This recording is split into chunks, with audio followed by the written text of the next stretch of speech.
So we have our final stop, where this coach terminates, mind the gap. Yeah. And so Saint Mary Major, which is literally just down the road. And no sooner have we got on than we get off. So after St. Mary Major, we'll do what we've done the previous two basilicas. We'll gather, we'll say a little prayer, we'll go through the Holy Door, and then essentially you are able to do as you wish then. Not that you've been sort of prisoners up till now, but that you can stay in St. Mary Major, you leave St. Mary Major, there are taxi cabs outside, you can just jump into and go back to the hotel. You can do as you wish. You can spend some time in St. Mary Major, you can walk back down the road to go to St. John Lateran again. You can explore the local area. When are we gathering for dinner? 7 o'clock again. 7 o'clock again in the foyer. So you've got a couple of hours. And if there's a group of you, the taxi drive from St. Mary Major back, if there's 3 or 4 of you in the taxi, it shouldn't be more than 3 or 4 euros ahead to get back to the hotel.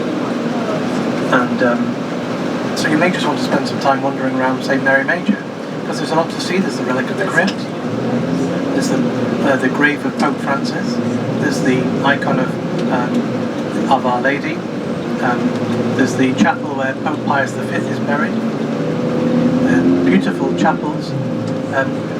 Sometimes in the basilicas you'll also see there's an opportunity to go to confession. Make sure you pick one that can understand English, unless you've really sinned, at which point you might want to find a deaf priest or someone who can't speak English at all. In fact, when I was in seminary, we had a Holy Week retreat and we had face-to-face confessions, and we did have a very elderly priest, and I went to him and all the other seminarians were at the other end of the chapel, and I told him my sins, and he said, "You did what?" Not because of the sin, but because he couldn't hear, you see. Well, that's what I told my wife, anyway. So, that's not true, we weren't married, so, yeah. So, in St. Mary Major, remember to look at the roof. The first gold's from the Americas, gifted to the Borgia popes. And also, see a beautiful mosaic in the apse, yeah, the apse of the church, and the baldacchino. Do you remember we were looking at St. Paul's? The baldacchino, the canopy of the altar, which is meant to signify the tabernacle of Moses, the people of Israel in the desert, worshipping God, the Lamb of Passover and the Lamb of God, as John the Baptist pointed him out. And then, like St. Paul's, there's what's called the Confessio, which is you go around some steps beneath the altar, and you'll see one of the earliest depictions of the nativity scene, which is because of the relic of the crib, the manger in which the baby Jesus lay on the first Christmas night.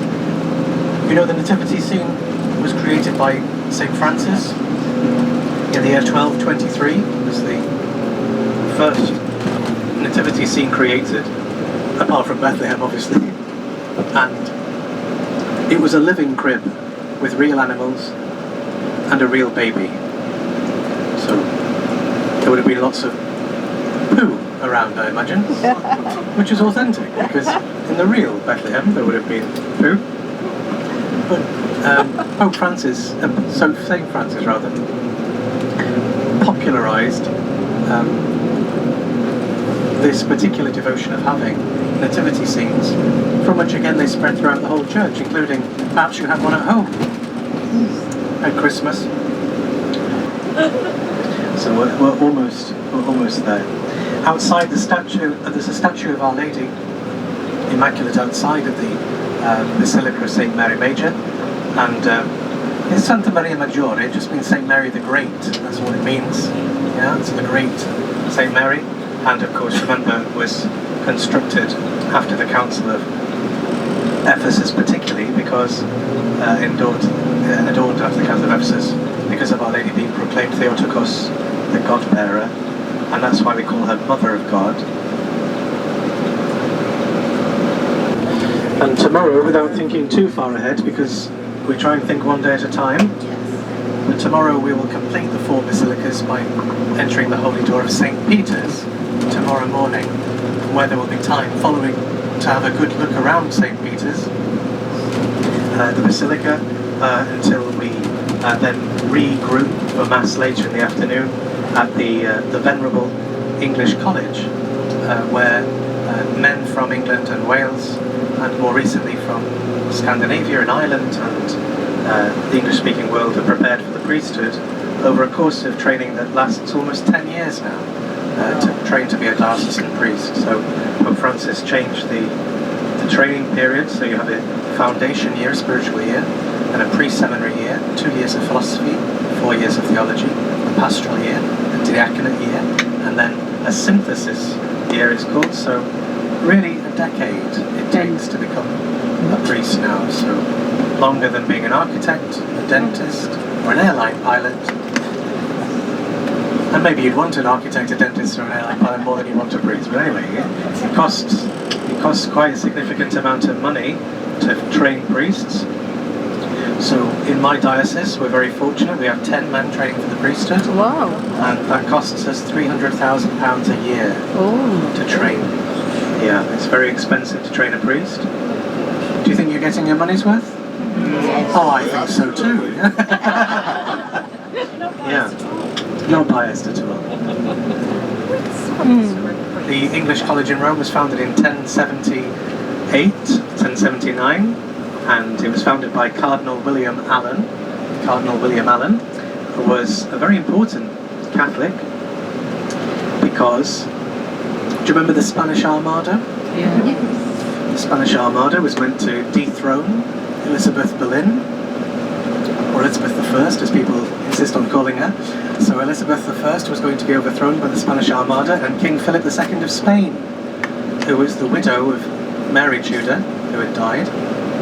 And Philip II organised the Armada to blockade and take the English Channel to allow a land invasion from what were the Spanish Netherlands, because the Spanish Empire occupied that flank of Europe. And if the invasion of England was successful and a Catholic placed on the throne of England, then Cardinal William Allen was going to become Lord Chancellor, and he would govern England in the name of the King of Spain. Now his responsibility was, under the Elizabethan age, he set up seminaries to train men for the priesthood to go back to England, where the Mass and the priesthood had been made illegal by Elizabeth I. And all of these men were in their early 20s, 22, 23 years old, recently ordained, sent back to England. And for the crime of being a priest or offering the Mass, they would be hanged, drawn and quartered. And from my own seminary, which was founded in Douai in France, or in the Spanish Netherlands as it was then, there are 129 martyrs, all of them in their 20s, some of whom, if they were discovered on board a ship docking at Southampton or Portsmouth, were hanged, drawn and quartered on the decks of the ship, so they wouldn't step foot on English soil. And then they would go round from town to town secretly, if they survived the journey, saying Mass in secret, hearing confessions, and they would be hidden by Catholic families in priest hiding holes that you may have heard of. They were famous at Harvington Hall in the centre and the Midlands of England, where Catholic families who had the resources would hide priests, and even if the house was searched, the priest would be hidden, and they would survive. The three female martyrs, Anne Lyne, Margaret Ward and Margaret Clitheroe, they hid priests for which they were put to death. And I forget, was it Margaret Ward who said, maybe it was Margaret Clitheroe, I think it was Margaret Clitheroe, she said at her trial when she was condemned to death, she said, "My only regret is where I entertained one priest, I would have entertained 1,000. And she was crushed to death. She was pregnant at the time, and she was crushed to death because she refused to plead guilty or not guilty, because she did not recognise the legality of the court to charge her with protecting a priest.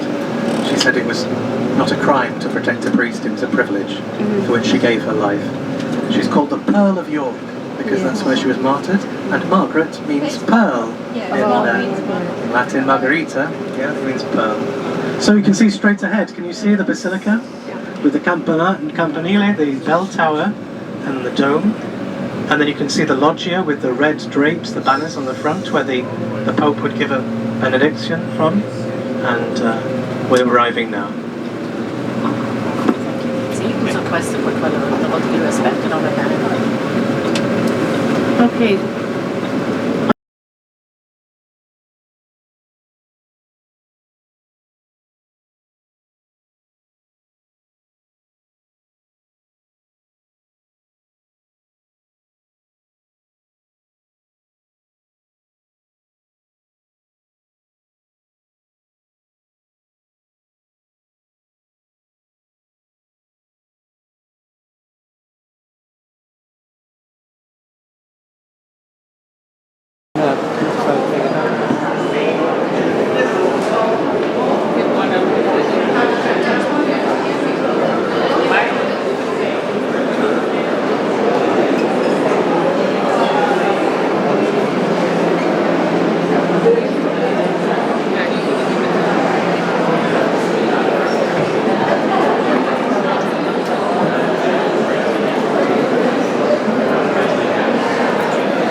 Si invitano i visitatori a mantenere il clima di silenzio per favorire la preghiera.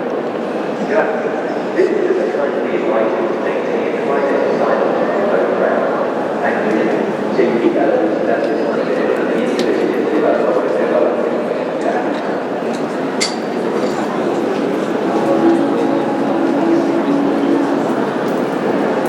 Si invitano i visitatori a mantenere il clima di silenzio per favorire la preghiera. Oh, hello. Yeah? Yeah, that's right. Jeffrey Follow the Football, way. thank you.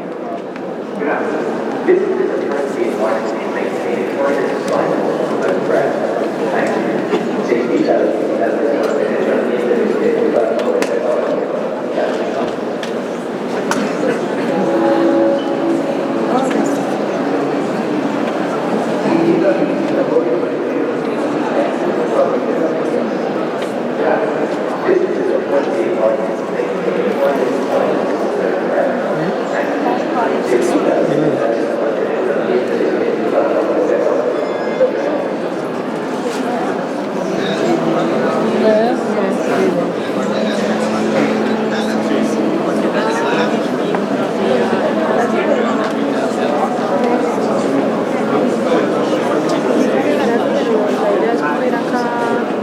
La plaza, la cinta bien, porque también No, this is alles nicht. Sí.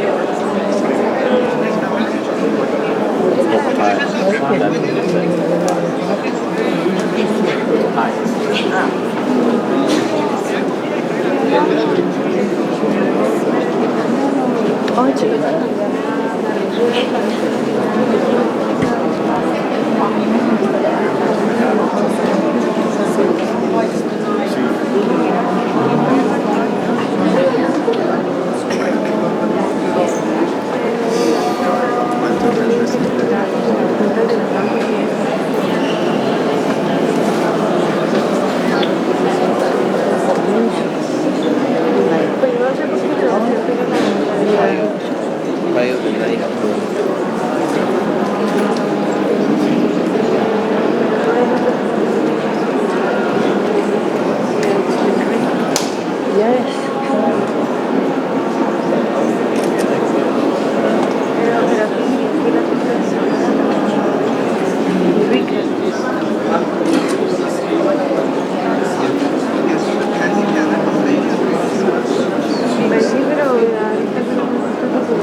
You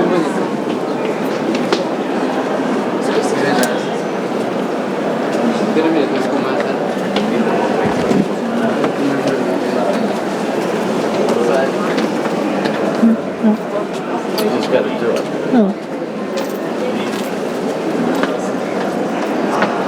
Music.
You're going to have a field day with that, Clive.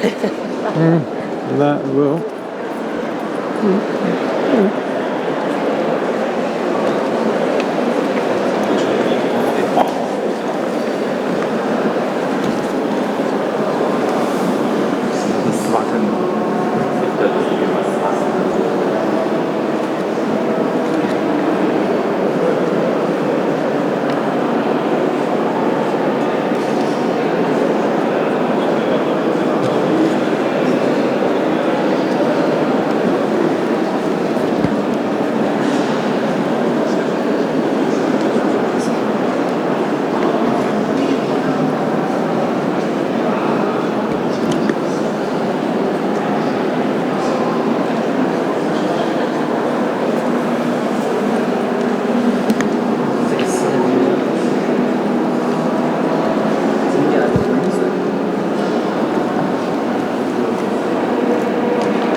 Oh, 6 to.